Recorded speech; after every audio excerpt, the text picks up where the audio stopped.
Buenas a todos y todas. En el día de hoy vamos a explicar el tema número 4 de esta serie de vídeos dedicada a la historia de España de segundo de bachillerato. En concreto, el tema llamado Origen y expansión de los reinos cristianos peninsulares. Podríamos decir en primer lugar que es un complemento al anterior, en el 3, en el que habíamos repasado hablándolo. Bueno, venga, vamos allá. Vamos con la introducción. Si recordáis, al finalizar la conquista musulmana del reino hispano-visigodo, pues casi toda la península ibérica estará bajo el control islámico. La excepción la va a constituir la cornisa cantábrica y poco después algunos núcleos pirenaicos. Precisamente en esa zona del norte peninsular van a surgir una serie de núcleos de resistencia cristiana, los denominados reinos y condados cristianos, que a medida que pasa el tiempo y aprovechando sobre todo esos momentos de debilidad al Ándalo, como cuando se dividió al Ándalo en las taifas, pues se van a ir expandiendo, van a ir comiéndole terreno al Ándalo, en un proceso que, bueno, tradicionalmente se le ha conocido como reconquista, pero que, como luego veremos más a fondo, los últimos años, en los últimos tiempos, parte de la historiografía, parte de los historiadoras, prefieren utilizar un término como es el de conquista y no reconquista. Bueno, luego vamos a aclarar este concepto o esta discusión historiográfica. Sea como fuere, el avance reconquistador comenzaría en el siglo VIII con la batalla de Covadonga del 722, como luego veremos, y va a terminar en el siglo XV, concretamente en 1492, con la toma de Granada por los Reyes Católicos. Y al unísono que se producía este proceso de avance, de reconquista cristiana, se va a dar otro proceso que se llama la repoblación, que no es otra cosa que la ocupación y colonización por parte de campesinos, de artesanos, de órdenes religiosas, eclesiásticas y de la nobleza, de esas tierras arrebatadas a los musulmanes. La van a habitar y la van a explotar económicamente. Los reinos y condados que van a surgir en ese norte van a ser los siguientes. Bueno, ahí tenéis un mapa al que luego vamos a recurrir. En la zona cantábrica, ¿vale? O en la zona del oeste peninsular van a nacer. El primero de ellos, de todos, es el reino de Asturias, que más tarde se va a conocer como Reino de León. ¿Cuándo? Pues cuando progresen hacia la línea del Duero. Va a nacer también el reino de Castilla, que al principio, como luego veremos, no es otra cosa que la frontera este-sureste de ese reino de León, por el que solían arremeter las aceifas en las incursiones musulmanas. Bueno, pues decidieron fortificarlo con multitud de castillos y de ahí su nombre. Este conjunto de condados denominados de Castilla, con el tiempo pues, formará un reino propio e independiente. También el reino de Portugal, que como veremos no es otra cosa que una parte del reino de León, concretamente el condado portucalense, que llegará a independizarse. Y en la zona pirenaica, bueno, pues la zona pirenaica, a la derecha del mapa, como podéis ver, va a surgir el reino de Pamplona, que más adelante se conocerá como Reino de Navarra, tres condados aragoneses, Aragón, Sobrarbe y Ribagorza, y esos condados aragoneses dará lugar al condado unificado de Aragón y con el tiempo al reino de Aragón. Y por último, ya en el extremo este de la península, un conjunto de condados en la zona catalana que bueno, luego van a ser unificados, pero que con el tiempo Aragón los absorberá cuando funde su propia corona. Ese mapa es importante. Y al sur, evidentemente, pues al Andaluz. En sus orígenes, bueno, pues estos reinos y condados cristianos se van a caracterizar por la supervivencia. Evidentemente son pequeños núcleos que van a sobrevivir a duras penas, ¿eh? Van a tener un mundo rural atrasado, una economía basada plenamente en la agricultura y en la ganadería. Vamos con el primero de ellos, la formación y expansión del reino asturleonés. El primer núcleo de resistencia cristiana peninsular que va a surgir es el reino de Asturias. ¿Gracias a quién? Pues a un caudillo, a un líder militar llamado Don Pelayo, que probablemente fuese también el primer rey de estos Astures. Este Don Pelayo lleva la victoria de los suyos contra los musulmanes en la batalla de Covadonga del 722. Muy importante porque tradicionalmente se ha establecido como el inicio de la reconquista cristiana. Realmente parece ser que más que una batalla en sí, por el número de efectivos en ambas partes, fue una escaramuza que las crónicas musulmanas apenas le dieron importancia, pero sin embargo que las crónicas cristianas evidentemente pues ensalzaron, ¿no? Bien, los sucesores de Don Pelayo, Alfonso I, segundo, tercero y Ordoño II, bueno, pues van a establecer, a establecer las bases de ese nuevo estado, de ese pequeño al principio reino. Alfonso I va a establecer la capital en Cancadoní, luego se va a trasladar a Oviedo en tiempo de Alfonso II. Y este rey es importante porque es el que se considera heredero de la tradición visigoda y empieza a hablar de reconquista.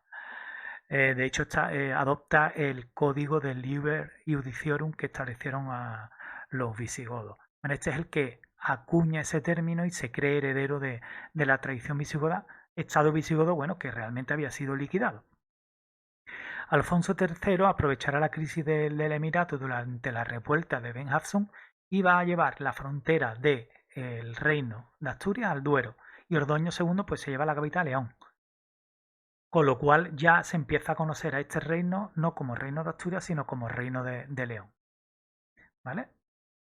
Durante la etapa del califato de Córdoba, recordad, entre el 929 y 1031, ya sabéis que esa etapa en Al-Ándalus fue la de mayor esplendor y debido a esa estabilidad política, bueno, pues la expansión leonesa se va a detener durante un tiempo, luego va a continuar o se va a retomar cuando el califato se desintegre en los reinos de Taifa. Bueno, pues ahí veis dos mapas, el primero de ellos, bueno, veis el incipiente núcleo del reino de Asturias y el de abajo como, bueno, se traslada al río Duero, ¿vale? Y se lleva la capital hasta León, ¿vale? También veis unas líneas verdes, que son las campañas, las aceifas, las campañas de castigo que Almanzor o Almansur, ¿vale? La mano derecha del califa cordobés, bueno, pues arremete contra los leoneses. Famosa aquella ceifa de final del siglo X contra Santiago de Compostela que la saquea. ¿Cómo nace Castilla? Lo hemos dicho antes. Mira, Castilla fue realmente la frontera este-sureste del Reino de León y su nombre evidentemente nos recuerda a los castillos. Es que esa zona, que era la zona por la que solían adentrarse las arremetidas andaluzíes, bueno, pues decidieron fortificarla con numerosos castillos liderados o comandados con numerosos condes, ¿vale? De ahí el nombre, Tierra de Castillo. Bien, de esta Castilla tenemos que destacar al conde Fernán González, que pasó la historia porque logró unificar los distintos condados de Castilla en uno solo. Posteriormente, en el siglo XI, debido a políticas matrimoniales y patrimoniales, el rey de Pamplona, Sancho III, se va a anexionar Castilla. Y su hijo, Fernando, el que será Fernando I, en el año 1037 se va a convertir en rey de Castilla y León. Castilla y León no quedan unidas para siempre desde entonces, se van a ir separando y juntando en numerosas ocasiones hasta que la unión definitiva llegue en 1230 con Fernando III. ¿Vale? Portugal. Muchas veces nos preguntamos cómo surge Portugal. Pues Portugal era igual que Castilla, era un condado, en concreto el condado portucalense, que lo tenéis ahí en el mapa. Este condado portucalense, dependiente del Reino de León, en 1128 con Alfonso Enrique, el futuro Alfonso I, bueno, pues va a iniciar el movimiento de independencia y se va se va a independizar y desde entonces surge el Reino Independiente de Portugal, que como podéis ver abajo, pues va a iniciar su propio camino hacia la reconquista, hacia el Algarve, ¿vale? Continuamos ahora con la zona del este, con los condados y reinos que van a surgir en el área pirenaica. Mira, los Pirineos no van a. Los Pirineos en principio va a ser tomado por los musulmanes. Recordad que los musulmanes intentaron adentrarse también en el reino de los francos, pero Carlos Martel le paró los pies en la batalla de Poitiers del 732. Eso hace que los musulmanes se queden en la península, pero el imperio carolingio, como cordón sanitario, como precaución, Carlomagno va a establecer la marca hispánica. ¿Qué eran las marcas en el imperio carolingio? Bueno, pues era una zona dividida en feudos, liderados por marqueses y que va a ser una zona, por ser eso, frontera muy peligrosa y de ahí se van a fortificar con numerosos castillos. Bien, pues ahí van a establecerse una serie de núcleos al sur de los Pirineos, dependientes del Imperio Carolingio, pero que a lo largo del siglo IX, progresivamente estos núcleos se van a independizar. ¿Y qué van a surgir? Bueno, pues ahí lo tenéis en el dibujo. El reino de Pamplona, de oeste a este, van a surgir el reino de Pamplona, luego conocido como el reino de Navarra, el reino de Aragón, con esos condados aragoneses, y en el este los condados catalanes. Ahí veis otro mapa, ¿vale? Mucho más exacto del reino de Pamplona, los 3 condados aragoneses y el conjunto de condados catalanes: Payar, Urgel, Cerdaña, Besalú, Rosellón, Ampurias y Barcelona. El de Barcelona será el más importante. El reino de Pamplona, Navarra, va a surgir con el conde Íñigo Aricha, quien a finales del siglo IX pasa a ser su primer rey porque consigue expulsar a las tropas francas. No obstante, el reinado más importante, ya lo hemos mencionado antes, fue el de Sancho III, porque consiguió, además evidentemente de ser rey de Navarra, con políticas matrimoniales y militares, se queda con los condados aragoneses, con Castilla y con León. Con él este reino va a alcanzar la hegemonía peninsular, pero fue momentánea porque a su muerte sus posesiones se van a dividir entre sus 3 hijos. La zona central de los Pirineos se dividía en 3 condados: los condados aragoneses, que era Aragón, Sobrarbe y Ribagorza, que hasta principios del siglo IX, como hemos dicho antes, dependían del Imperio Carolingio. Pero el conde Arnaz Galinde se logra quitar de encima a los francos y crea el condado de Aragón. Más adelante, como hemos comentado, ese condado de Aragón fue incorporado a Sancho III de Pamplona y a la muerte de este, Aragón finalmente se convierte en reino y va a ser heredado por otro de los hijos de Sancho III, en este caso Ramiro I. Ya durante el siglo XII este reino se va a engrandecer, va a pasar de ser un reino a una corona. ¿Qué es una corona? Pues una corona es un conjunto de reinos liderados por un mismo rey. ¿Cuándo se convierte en corona? Cuando Alfonso II, debido a políticas matrimoniales anteriores, heredó Aragón, los condados catalanes y tierras en la actual Francia.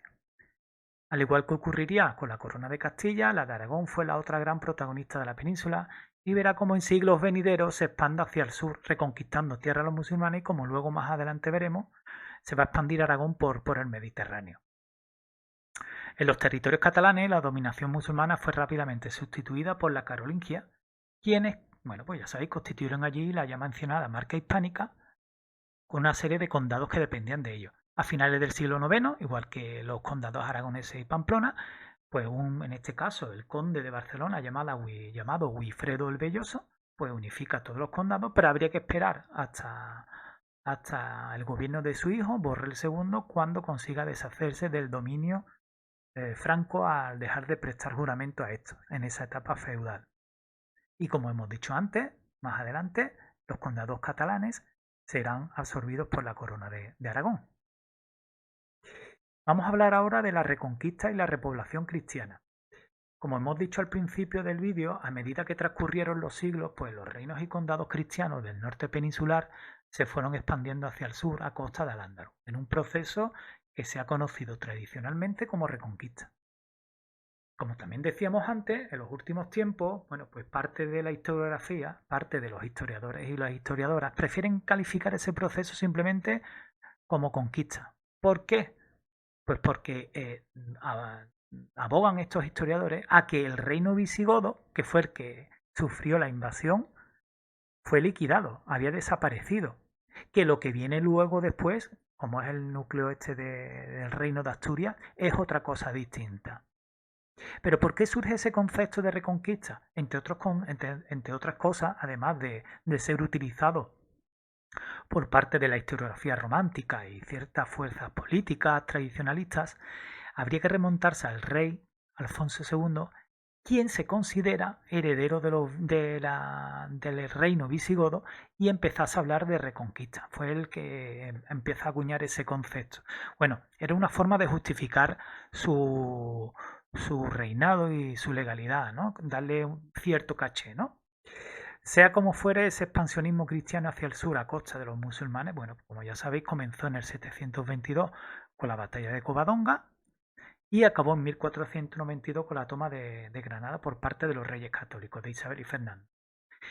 Mira, hay que descartar la idea a veces extendida de que en estos siglos los diversos reinos cristianos van a ir unidos de la mano siempre contra ese enemigo musulmán. Pues nada, no es así, nada más lejos de la realidad. Mira, fueron unos siglos, en este caso 800 años, entre el 722 y 1492, unos siglos que fueron apasionantes, pero las relaciones políticas eran cambiantes y complejas, porque no, ni mucho menos, no van a ir siempre unidos cristianos, los distintos reinos cristianos contra los musulmanes. A veces, eh, por intereses económicos, políticos y estratégicos, se van a unir cristianos con musulmanes y contra otros cristianos, contra otros musulmanes.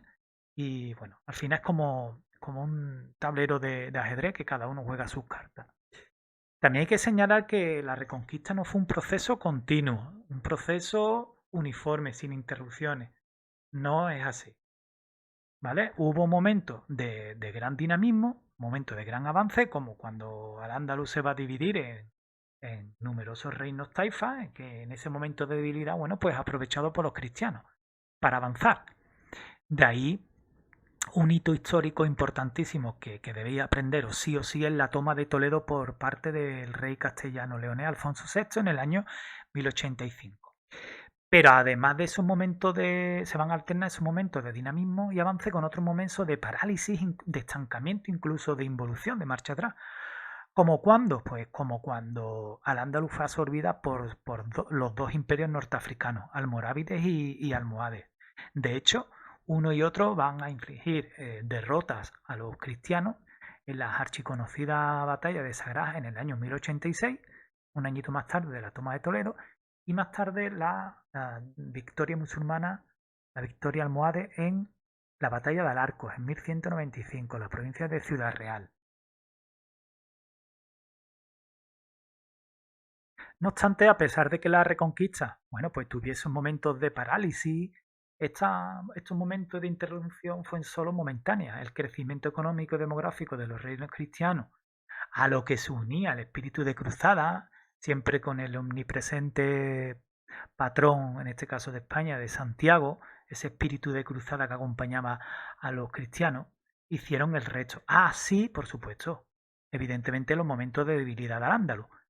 ¿Vale? Ahí tenéis un mapa de los principales hitos de la Reconquista, como la toma de Covadonga, la toma de Toledo, de Valencia en 1238, las derrotas en Alarcó y Sagraja, 1086 y 1125 respectivamente. Bueno, pues todo eso van a hacer el resto. Y en el año 1212, muy importante, en el año 1212 se va a producir la batalla de las Navas de Tolosa, seguramente de las más importantes de la Reconquista. ¿Por qué? Pues porque, bueno, avalados por la bula papal que establecía la cruzada aquí en España, bueno, pues se unieron los reyes cristianos, incluso vinieron guerreros de otros reinos europeos, se dieron cita al norte de Jaén, en Navas de Tolosa, y derrotaron a los almohades. Eso supuso el principio del fin de Al-Ándalus. El ejército musulmán se descompuso y se abrieron las puertas para los castellanos, se abrieron las puertas del Valle del Guadalquivir. De hecho, entre 1236 y 1248 los cristianos van a tomar Jaén, Córdoba y Sevilla. ¿Qué quedó de Al-Ándalus? Bueno, pues Al-Ándalus, en las terceras taifas van a ir cayendo una tras otra y va a quedar reducida al reino de Granada. Va a sobrevivir como vasallo de Castilla, sí, pagándole parias durante 200 añitos. ¿Vale? También eran unos tiempos que Castilla, bueno, distintos reinos cristianos estaban sumidos en una crisis, ¿vale? Y además, bueno, que Granada era difícil de tomar, ¿vale? Pues su orografía era montañosa, estaba muy bien protegida, bueno, era un reino bastante poblado, y a eso se une que le daba anualmente oro a Castilla, bueno, pues eso explica que durase tanto tiempo en caer. ¿Cuándo cae? Pues lo hace en 1492, el 2 de enero de 1492, cuando los Reyes Católicos entran en la ciudad de Granada. Ahí tenéis un cuadro romántico, romántico por la época en la que se pintó, en el siglo XIX, del pintor Francisco Padilla y Ortiz, súper conocido, La rendición de Granada. Ya hicimos alusión a él en el tema anterior. Al fondo veis la Alhambra, Granada. Veis ahí a la izquierda a Boabdil entregándole la llave de la ciudad a los Reyes Católicos Isabel y Fernando.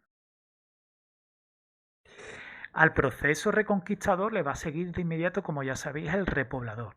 ¿Qué era eso? Un proceso por el cual los cristianos van a ocupar y colonizar, poblar y explotar las tierras que se le van a ir arrebatando a los musulmanes. ¿Por parte de quién? Bueno, pues por parte de cristianos de a pie, del tercer estamento, campesinos, artesanos, pero también, bueno, pues de nobles y de congregaciones religiosas y órdenes militares. Mirad, son unas tierras que o bien se encontraban desiertas y debían ser puestas en cultivo, o bien estaban pobladas por la población musulmana. Eran los llamados mudéjares. ¿Quiénes son los mudéjares? Pues son los musulmanes bajo autoridad cristiana, a las que a veces se les permitió continuar en las mismas y en otras se les expulsó, obligándolas a emigrar a otras áreas para que fuesen los nuevos colonos cristianos los que ocupasen esas tierras. Bueno, ahí tenéis una imagen de unos repobladores cristianos dedicados al campo que llegan a las peligrosas tierras de frontera para ponerlas en cultivo. Como son tierras peligrosas, luego vamos a ir hablando de eso, se le van a dar por parte de las autoridades cristianas ciertas ventajas como para fomentar que se queden ahí. Ventajas fiscales, como pagar menos impuestos, lotes de tierra en propiedad, una serie de derechos y libertades. Sea como fuera, estas tierras, como hemos dicho, son peligrosas y para incentivar se le dan esas ventajas a las que hemos hablado antes. Estaban establecidas en los denominados fueros y libertades y se van a inscribir en los llamados repartimientos y cartas pueblas. Son todos documentos que, en definitiva, fueros, repartimientos y cartas pueblas establecen el nombre de los pobladores y la libertad, los derechos o los privilegios que se le dan a esos nuevos pobladores. Ahí tenéis el libro del repartimiento de Écija, un ejemplo de los muchos que hay, en el que se aparecen el nombre de los pobladores, las propiedades que se le van a otorgar, y a la derecha, bueno, pues un privilegio que el rey Alfonso XI de Castilla y León le va a dar a Écija y le va a eximir, si no recuerdo mal, del derecho de portazgo, ¿vale? Un impuesto por el paso por la movilización de mercancía. Es simplemente un ejemplo de esos privilegios. Mira, por si os cae de selectividad. En cuanto a cómo se lleva la repoblación, va a haber distintos tipos que, a grosso modo, podríamos distinguir estos tres tipos en tres fases, pero no son estancas. Son tres fases o tres modos que se van, que aunque la podamos dividir en tres fases cronológicamente distintas, se pueden mezclar un poco, ¿vale? La primera fase es la repoblación libre. Se dio entre los siglos X y XI en el río Duero y al sur de los Pirineos. ¿Quién la va a protagonizar? Además de la nobleza y el clero, la va a protagonizar grupos de campesinos y mozárabes. Los mozárabes son los cristianos que emigran desde tierras musulmanas a tierras cristianas. Bueno, pues estos campesinos se les va a conceder tierra en propiedad de forma oficial o ellos incluso de manera espontánea se instalan en una zona, se apropian de una serie de parcelas y las ponen en cultivo. Esto último es lo que se conoce como sistema de presura o apropiación individual. En la segunda fase y segundo modo se habla de la repoblación concejil. Se da en los siglos XI y XII, donde los ríos Tajo y Ebro, un poquito más al sur, evidentemente, conforme avance la reconquista. Bueno, pues son repoblaciones colectivas, en el que un grupo de colonos, de repobladores, pues fundan un pueblo, concejo, que va a gozar de ciertos fueros, libertades, exenciones fiscales, rebajas de impuestos, en definitiva, cartas de poblamiento. Eran unos privilegios que ciertas comunidades disfrutaban y que en aquella época medieval, feudal, en la Europa cristiana no era lo normal, porque la gente de a pie, del tercer estamento, la gente más humilde, bueno, pues vivía bajo el yugo muchas veces de sus señores feudales. Y por último tenemos la tercera fase y el tercer tipo. Se va a dar sobre todo en el siglo XIII, que es la repoblación de grandes latifundios. Grandes latifundios, grandes propiedades entregadas a quién? A la nobleza, al clero y a órdenes militares. y fue el propio que se dio al sur de la península.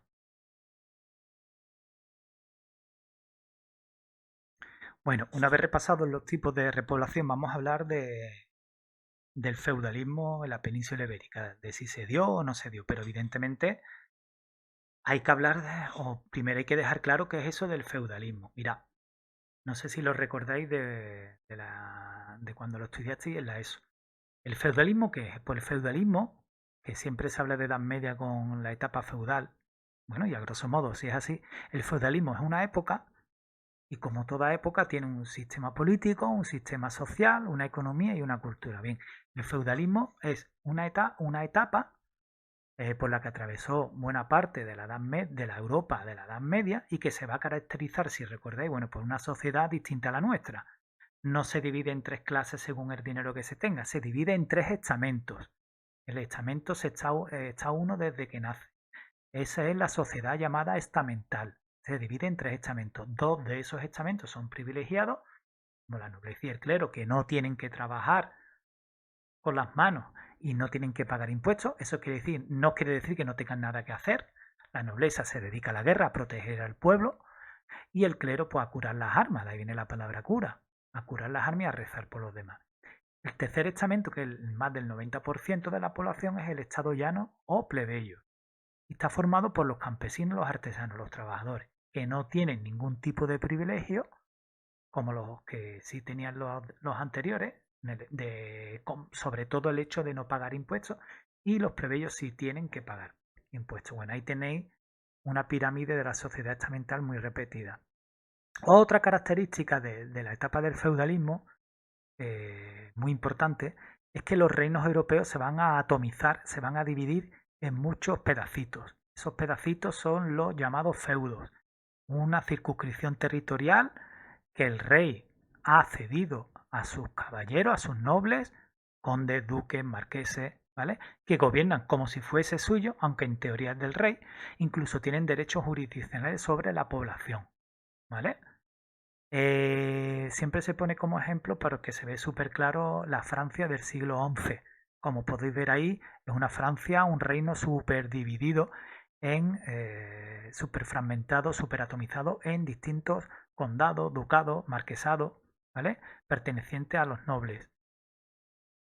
Otra característica del feudalismo son estados europeos que como reinos que son van a estar gobernados por reyes que en teoría, en teoría se le debe respetar, pero muchas veces su poder se veía ensombrecido por los nobles que acaparaban un gran poder, ¿vale? La monarquía feudal va a ser bastante, en muchas ocasiones va a ser bastante débil. Nada que ver con la que vendrá en un futuro, la monarquía autoritaria o absolutista, como ya veremos en los próximos temas. Otra característica del feudalismo es que la economía se va a basar en una agricultura de subsistencia. ¿Eso qué significa? Que el trabajo en el campo va a darse acaso lo justito para vivir, pues porque las herramientas y las condiciones son mediocres. Esto a su vez va a llevar a que la gente viva en aldeas diseminadas, no viven en ciudades y el comercio va a sufrir un estancamiento, no hay estocaje agrícola para comerciar. Bien, vamos con eso que decíamos al principio, feudalismo a la ibérica. ¿Qué quiero decir cuando hablo de esa pregunta, ¿no? De feudalismo a la ibérica. Bueno, pues lo voy a decir claro. A ver, esta era la realidad de la Europa cristiana del momento, esa etapa feudal.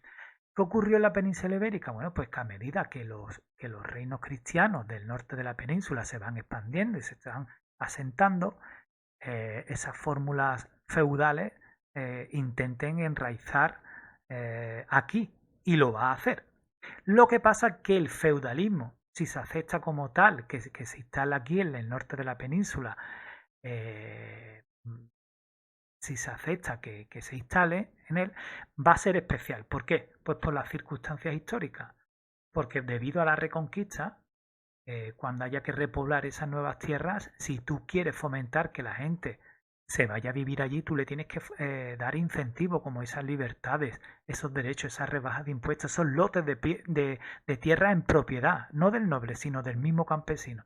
Y eso no tiene nada que ver a la realidad que se vivía en la Europa del momento.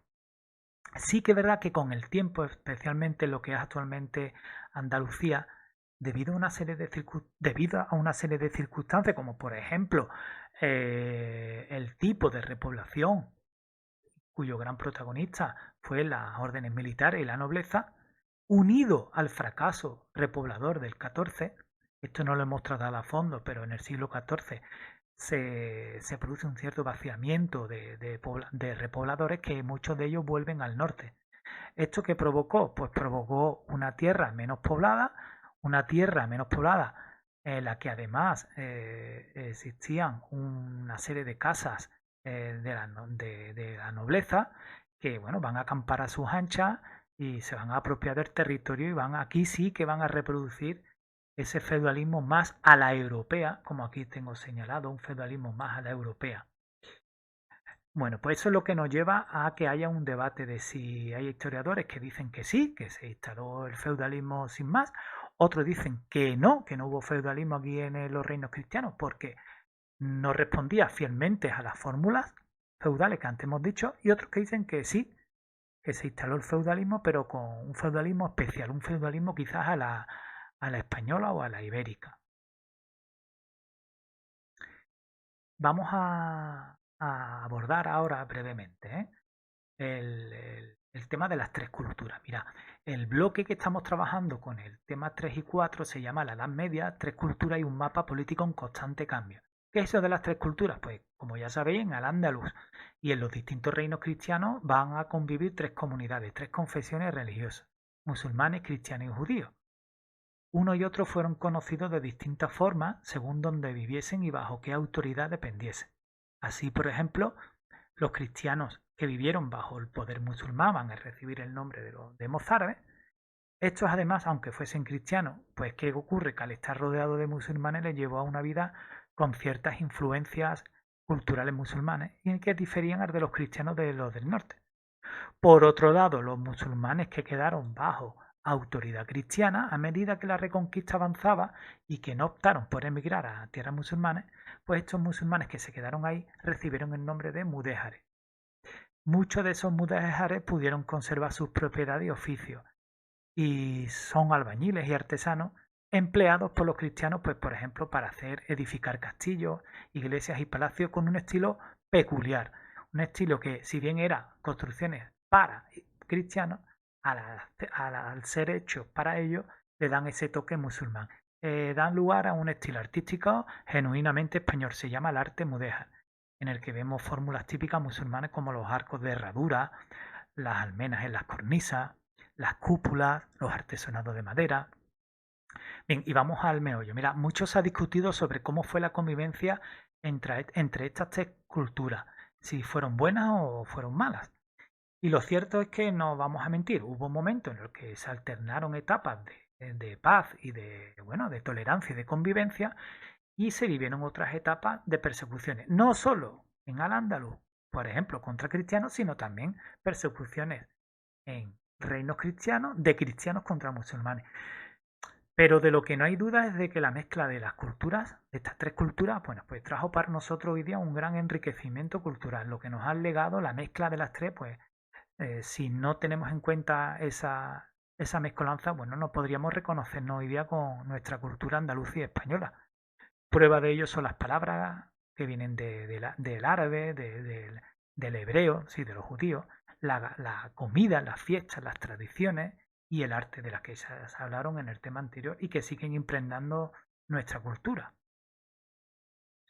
Un ejemplo de esa convivencia fue la creación por un rey de Castilla, Alfonso X, apodado el Sabio, de la llamada Escuela de Traductores de Toledo. Una escuela, una institución en la que trabajaron copistas y traductores cristianos, musulmanes y judíos, pues que traducían del árabe al latín y al castellano. La escuela fue muy importante en la difusión de la península y en la Europa de las obras científicas, filosóficas y literarias de griegos, romanos, musulmanes y judíos.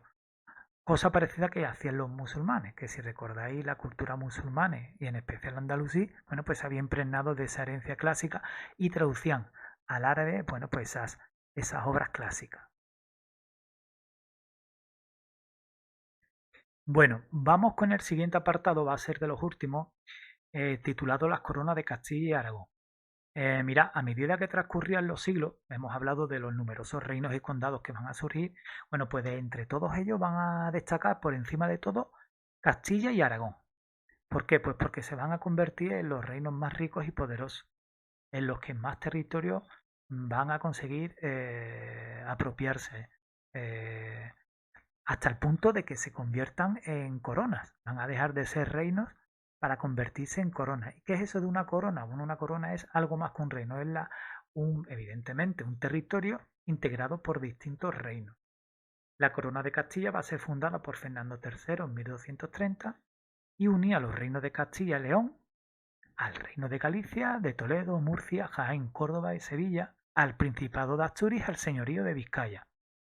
Y por otro lado tenemos a la corona de Aragón, cuyo primer rey fue Alfonso I, quien a mediados del siglo XII lo va a engrandecer e integraba los reinos de Aragón propiamente dicho a los condados catalanes, Valencia, Mallorca y posesiones mediterráneas como Cerdeña, Sicilia o Nápoles.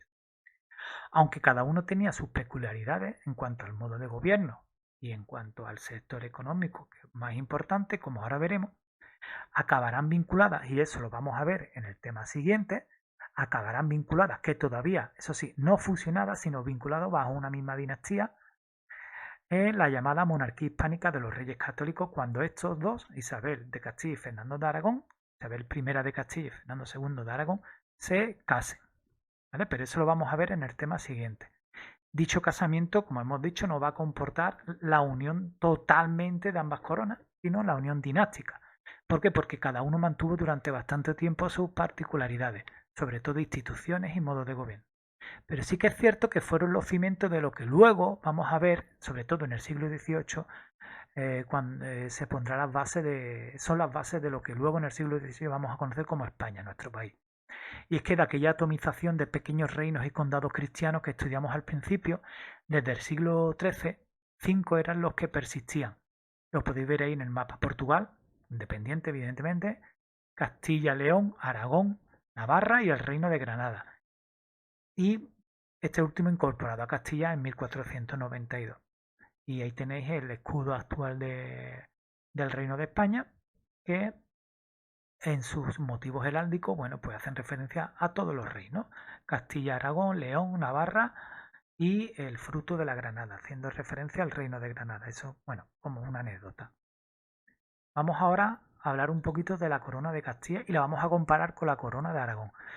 Tras la unificación definitiva de Castilla y León en 1230 con Fernando III, la corona de Castilla pues, va a acaparar un gran protagonismo y se va a expandir, bueno, de manera brutal. Se va a convertir en el mayor reino de la península, en el más poblado. En cuanto al modo de gobierno, a diferencia de la corona de Aragón, en la corona de Castilla los reyes va a tener amplios poderes, mucho más poderes que el rey en la corona de Aragón. ¿Cuáles son esos poderes? Por ejemplo, recaudar impuestos, crear ejércitos, dictar nuevas leyes, impartir justicia. Además, otra diferencia con Aragón es que Castilla, aunque formada por varios reinos, León, Toledo, Sevilla, Jaén, Córdoba, Castilla, funcionaba con una gran uniformidad. Era como un único estado con unas mismas instituciones para todas. Nada que ver a Aragón. Evidentemente, para afianzar el poder del rey se van a crear diversas instituciones, como la curia regia, que era una especie de órgano consultivo que con el tiempo va a dar lugar a las cortes. Y esto es importante porque más de una vez ha salido en los exámenes de selectividad. ¿Qué son esos de las cortes? Pues son asambleas en las que van a estar representadas los tres estamentos: la nobleza, el clero, es decir, la iglesia, y como representantes del tercer estamento, los burgueses, que son los líderes en la actividad artesanal y comercial. Lo que pasa es que en Castilla no tenían capacidad legislativa, no podían hacer leyes, solo la tenía el rey. Por tanto, os preguntaréis cuál era su principal función. Bueno, pues prácticamente su función casi única se redujo a la aprobación de nuevos impuestos que el rey pedía, que el rey proponía. Mira, los orígenes de las cortes aquí en la península se van a estar en León. ¿Cuándo? En el año 1188, bajo el reinado de Alfonso IX, se van a crear las primeras cortes. y en Aragón habría que esperar un poquito más, un siglo más, a partir del siglo XIII. Además de la curia regia y de las cortes, otras instituciones importantes para asentar el poder del rey en Castilla: la Cancillería para tareas administrativas, la Hacienda, que va a llevar todo lo relativo a los impuestos, a la recaudación de impuestos, la Audiencia o tribunales de justicia, y además los municipios van a crear la figura de los corregidores, una especie de alcalde bueno, que van a ser como representantes, a ser como no, si no son representantes de rey en los municipios, para que no se les escape a estos nada sobre qué está ocurriendo en los ayuntamientos, en los cabildos municipales. La economía era otro aspecto en la que Castilla va a diferir de Aragón. Si bien es cierto que la base económica en ambas es la agricultura, porque de ahí se obtiene todo lo necesario para comer, el sector económico más importante en Castilla será la ganadería, en concreto la cría de una oveja típica castellana, que es la oveja merina. Daba una lana de excelente calidad y eso, bueno, pues se vendía luego en el mercado a un alto precio. De hecho, los ganaderos que criaban este tipo de ovejas alcanzaron un gran poder e influencia en Castilla y crearon el llamado honrado Concejo de la Mecha con gran poder. Esta actividad lanera, bueno, pues motivó la asistencia de ferias importantísimas, como por ejemplo la de Medina del Campo, Río Seco, Villalón o Valladolid. Vamos a hablar ahora de la Corona de Aragón. En la Corona de Aragón se estableció, a diferencia de Castilla, donde el rey tenía mucho poder, en la Corona de Aragón se estableció como una monarquía en la que cada reino que lo componía, que en este caso eran 4, Aragón, Valencia, Cataluña y Mallorca, pues van a mantener sus propias instituciones y leyes. No como en Castilla, en la que había unas mismas normas para todo. Aquí cada reino, en Aragón, cada reino va a tener sus propias instituciones y leyes. El rey lo era de todo, pero debía jurar lealtad y respetar las leyes, las instituciones y los fueros, los privilegios y tradiciones de cada uno de estos 4 reinos. Se puede hablar, por tanto, de una monarquía pactista, en la que el rey no puede hacer lo que le da la gana. Está mediatizado por el poder de las cortes, de las distintas cortes, que son 4, no una, como había en Castilla. Aquí las cortes tenían más poder que en Castilla, eran 4, una por cada reino. Y sí, aquí tenían capacidad legislativa de hacer leyes. Podemos afirmar, por tanto, que en la corona de Aragón los reyes tenían menos poder que en Castilla, y los particularismos se mantuvieron. ¿Cuáles son las principales instituciones de Aragón? La corte real, formada por el rey y sus consejeros; el virrey, que era un representante del rey en cada uno de los reinos que conformaba Aragón; las cortes de cada reino, en este caso 4; la generalidad o diputación del general, que era una comisión permanente de las cortes en cada reino, recaudaban impuestos, organizaban el ejército y hacía cumplir las leyes. Por su parte, en Aragón existía una figura exclusiva de ese reino, el justicia mayor, que mediaba entre las pugnas, entre las peleillas entre el rey y la nobleza.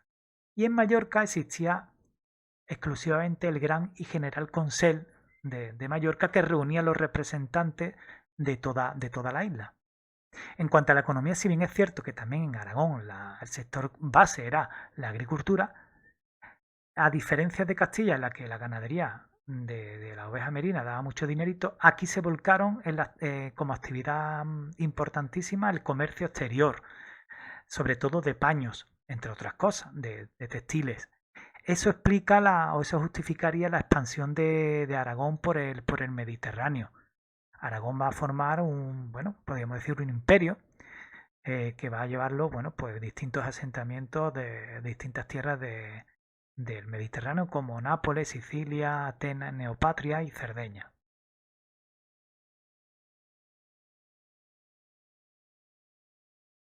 Y ahora sí, para concluir con el tema, vamos a hablar muy brevemente de la crisis de la Baja Edad Media. Ya sabéis que la Edad Media fueron 1000 años, se divide entre periodos: la Alta, la Plena y la Baja Edad Media. ¿Vale? La Baja Edad Media, siglo, bueno, XIV y XV, es un momento de crisis. ¿Por qué? Por una serie de factores, bueno, pero tuvo mucho que ver la peste negra que se desató en Europa, bueno, para mediados del siglo XIV, se pone el año de 1348, va a hacer estragos brutales, se va a llevar a un tercio de la población europea, y en los reinos peninsulares, bueno, pues también va a haber una elevada mortalidad. Esta elevada mortalidad, ¿a qué nos lleva? Pues una grave crisis económica, los cultivos retroceden porque falta gente para trabajar, el comercio evidentemente también se redujo porque no hay estocaje con el que comerciar y porque hay más muertos y por tanto hay menos incentivos para ganar dinero, y evidentemente también la artesanía de las ciudades pues va a caer. El malestar se vio reflejado en que en diversos enfrentamientos sociales, tanto en el campo como en las ciudades, iba a implicar a todos los sectores de la sociedad, empezando por los reyes y pasando por la nobleza, el campesinado e incluso la burguesía. Era un totum revolutum, un todos contra todos en muchos casos. ¿Esto cómo se va a reflejar? Bueno, pues que la corona de Aragón y en la de Castilla se van a ver sumidas en cruentas guerras civiles que van a impregnar los siglos XIV y XV. ¿Vale? Bueno, con esto ponemos punto final a este tema número 4 y espero que lo hayáis comprendido, y si tenéis que verlo las veces que hagan falta, pues nada, ahí lo tenéis. Bueno, un saludo y nos vemos en el próximo vídeo.